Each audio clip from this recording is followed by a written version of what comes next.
With temperatures nearly hitting 90 degrees today, a dip in the river sounds pretty nice, right? But even after decades of work to make the Willamette a safe place to swim, lots of Portlanders, including myself, still refuse to go in it. So where does this toxic reputation stem from, and how safe is it actually to swim in? Today on CityCast Portland, we're talking with Willie Levinson, the ringleader of the river advocacy group Human Access Project, about the revitalization of the Willamette. He's also sharing his favorite spots along the river to swim this summer. It's Tuesday, June 6th. I'm Claudia Meza, and this is what Portland's talking about.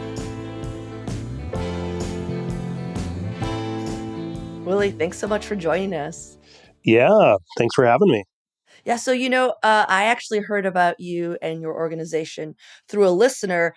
We had a show, and I just made a very glib comment about not wanting to swim off of the Cathedral Park River access point. And I just made it like just a silly little joke about like, I wouldn't swim on the Willamette.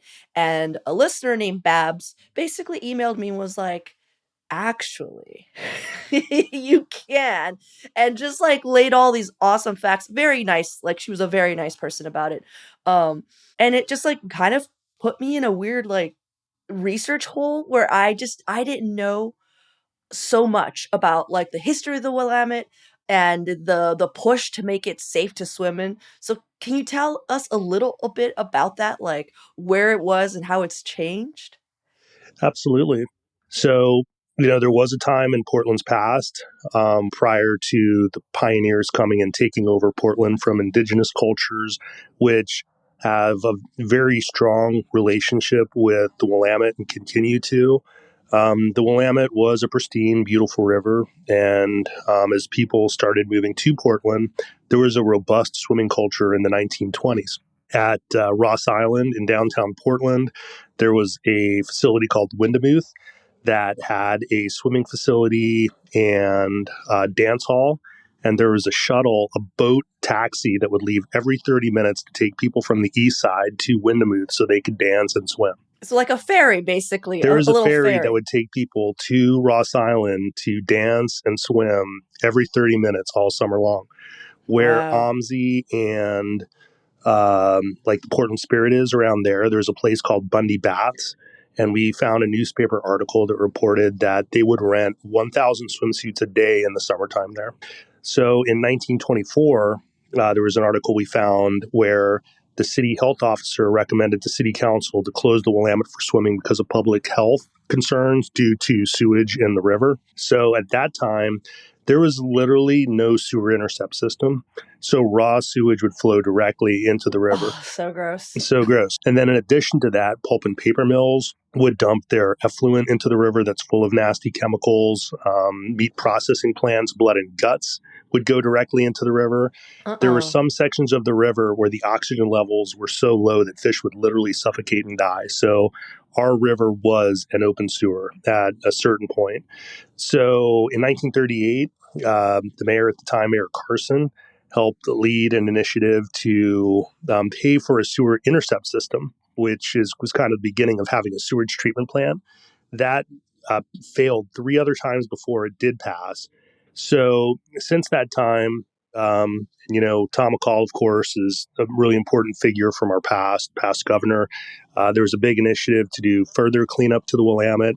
But today, there's no scientific disagreement that the Willamette is perfectly safe for swimming. So I can imagine why it's been kind of hard to change that branding of, hey, the river used to have just open sewer. And let's be honest, sometimes now you can smell the river occasionally when you're just like, oh, well, that doesn't smell good. Or for me, in Cathedral Park, when I'm walking my dog, there's literal signs that say, hey, don't let your dog drink the water right now. There's an LJ bloom, they might die. And so part of me is just like, and you want me to swim in this? And this isn't like 1920. This is like 6 months ago. But I know that in 2011 there was a big pipe project, right?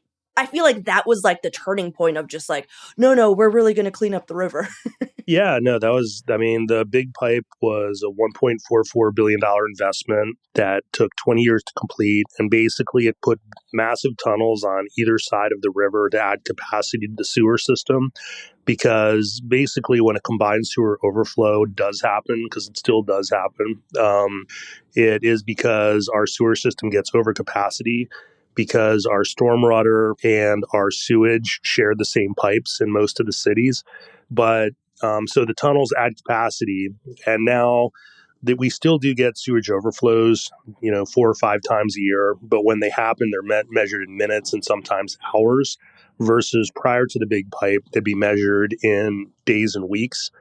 We used to have 50 to 100 prior to the big pipe, and it would only take a tenth of an inch of rain to trigger a sewage overflow.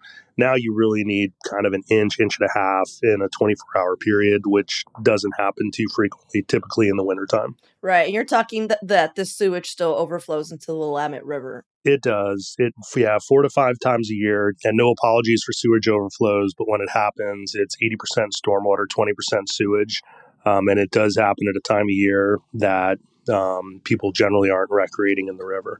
But back to Cathedral Park, harmful algae bloom is a very big problem in the Willamette, but specifically with Cathedral Park. Human Access Project last fall got a federal allocation of $300,000 to impact improving access to the Willamette River. And we decided that Parks would help partner with us to replace the Cathedral Park dock. Yay! Awesome. Yeah, that's so at Cathedral Park, Human Access Project a couple years ago removed 20 tons of concrete with 100 volunteers from the water's edge from the north side of the dock.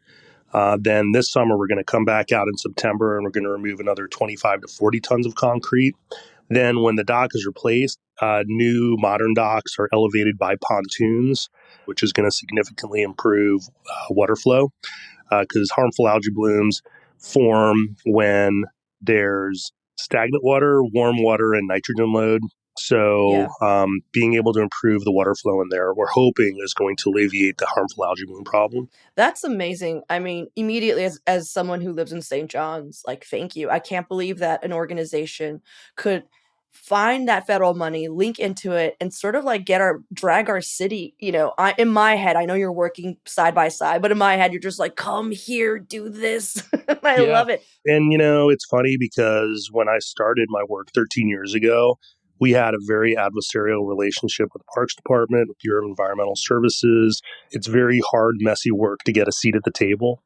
But at a certain point, when you don't go away and the people who you work with, your peers in these positions of leadership, realize that you're not a jerk, hopefully, and that you're a pretty good person to work with, you find that you have a seat at the table, and then you have to shift gears from being adversarial to working with friends. Yeah. I mean, going from year 2 of Human Access Project, where we had to argue with Parks and Rec to put up signs that say swim at your own risk because Bureau of Environmental Services was rightfully beating their chest about the big pipe project and how the Willamette's now swimmable, to this past summer working with Parks and Rec to name 6 safer swimming beaches. It's all about cultural change and kind of getting people to question why they feel the way they do about the river and challenging them to do a simple Google search on Willamette River water quality. Because even yourself, it probably didn't take too long to realize that the science supports that you can swim, right? Well, here's the deal, Willie. I used to work for the city as in the water bureau testing. And I did that in 2006, 2007. This is before the pipe project. So this is where I'm coming from, is I did have the data. Okay. Well, that makes sense. And that's why I was like, no, thank you. Yeah. Well, here's the other thing too, I think, is that, when a human being writes off a river and kind of says, well, it's too bad, there's nothing we can do about it, turns their back and walks away. It's kind of a dark thing to kind of write off Mother Nature. Oh, but I didn't. No. I didn't write off Mother Nature. I wrote off the humans that were supposed to be taking care of that river and weren't doing it correctly. That's what I wrote off. I did not. Oh, no. If we all died, Mother Nature would come back and it would do its thing. All right. Well, let's take a quick break here. And when we come back, Willie's going to share his favorite swimming spots along the Willamette.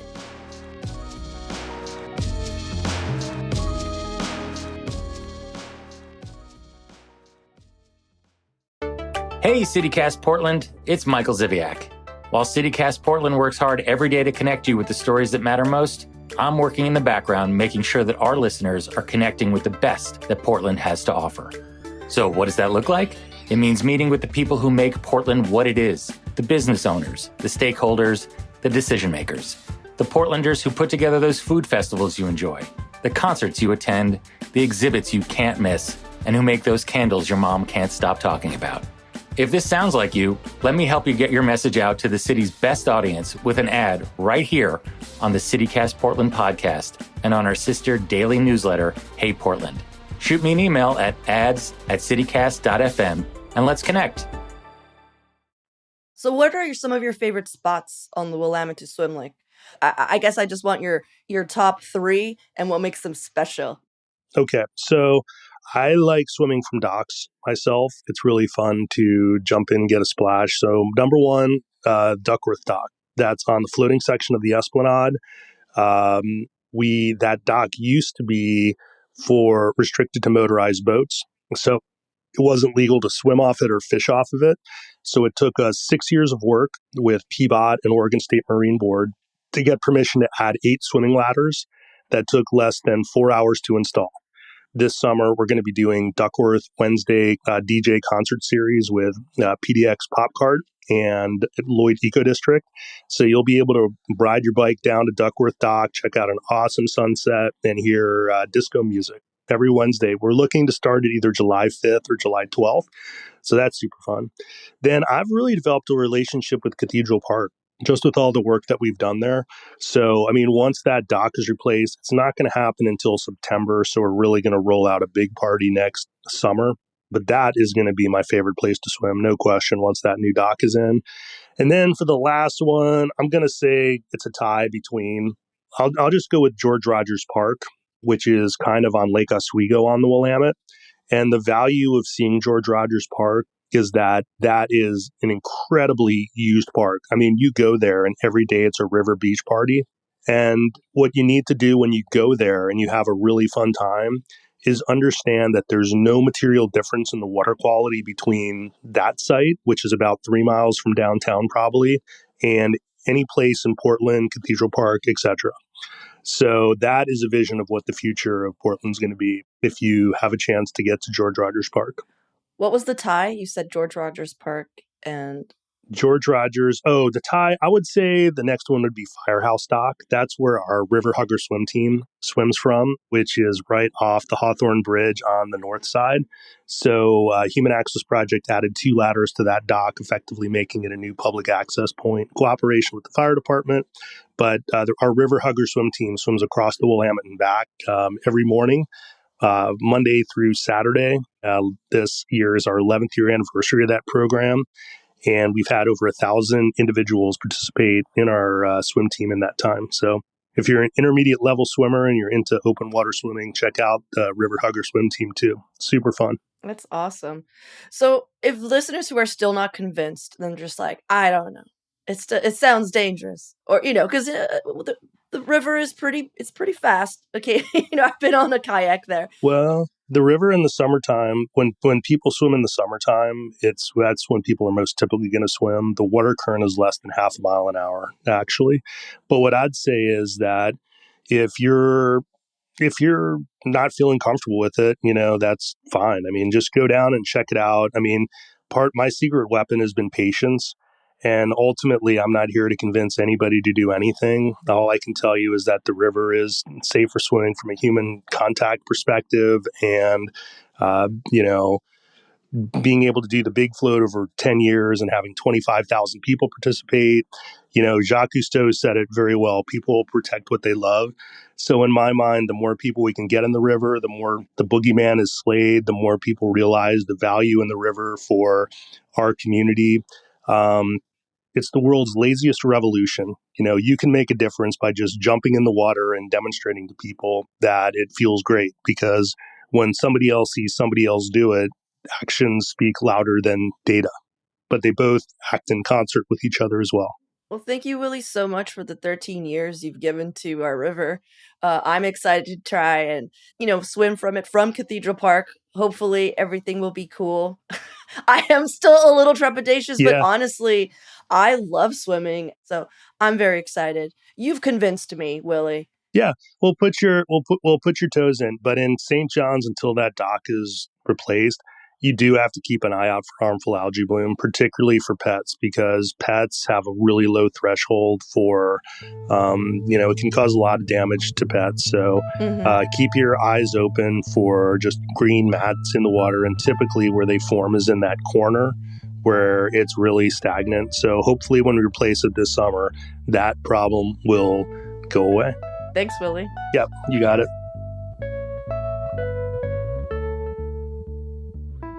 Willie also had some great tips if this summer will be your first time swimming in the Willamette. He highly recommends you wear river shoes because you don't want to accidentally step on glass or any sharp rocks. And of course, wear a life vest or swim with a flotation device. I like to remind everyone to please wear some sunscreen and don't take any personal items out to the river you don't mind floating away, because they will. And now for your microdose of news. Sales of zero-emission vehicles are surging in Oregon. 1 in every 6 new cars registered here in February were electric or hybrid plug-in. That's by far the most the state has ever seen. Still, it's just a tiny percentage of the vehicles on our roads, less than 2% in fact, and a long way from the state's goal of having 250,000 zero-emission vehicles registered by 2025. And speaking of cars, it might be time to get yours washed. We've now had more than 20 consecutive days without rain in Portland. It's unusual for it to be this dry this early in the year, but it's nothing compared to the longest dry spell in Portland history, which was 71 days in 1967. Also, a big congratulations to our regular food and drink contributor, Brooke Jackson Glidden. Brooke received a James Beard Award this weekend for her local coverage as the editor of Eater Portland. We're very, very proud of her over here at CityCast Portland. For even more local news and events, sign up for our daily newsletter, Hey Portland. We'll throw a link in the show notes.